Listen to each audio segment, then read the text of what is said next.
одлукана од апелациониот суд за одржување на јавната седница.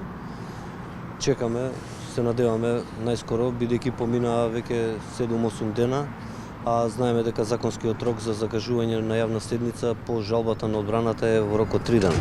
Така да малку е и чудно што до сега се одолговлекува.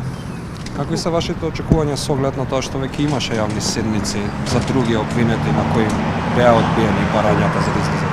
Во однос на нашиот клиент, господинот Мјалков, сметаме дека притворот е определен спротивно на законот, пред се поради тоа што решението е донесено во постапка без да може истиот да се произнесе по таквиот предлог, односно спротивно на начелото на контрадикторност во кривичната постапка, зашто впрочем имаме и судска пракса од Меѓународниот суд, Европскиот суд за човекови права, дека секогаш кога се преиначува мерка кон построго, судот е должен да го покани обвинетиот да даде свој исказ, односно да се произнесе по однос на предлогот за определување на мерки. Околу тие 11 милиони што ги спомнувавте во сопштението во вашата реакција како одбрана, велите дека тие немаат поврзаност со Мјалков. Сметате дека СЈО нема некакви докази околу тоа?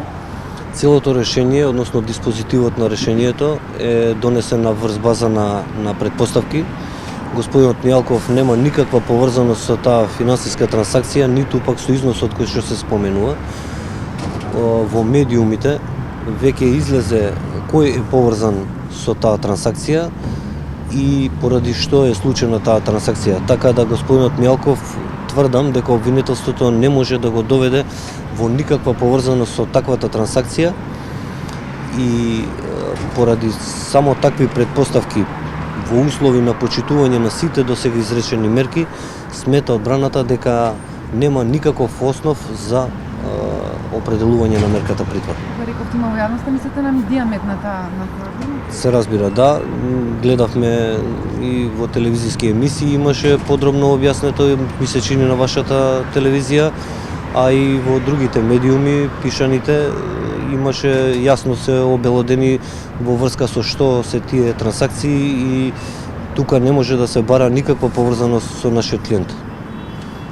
Може да прашам, дали има некоја жалба од страна на Мјалков во врска со условите во затворот Шупка? Има ли некоја? Не.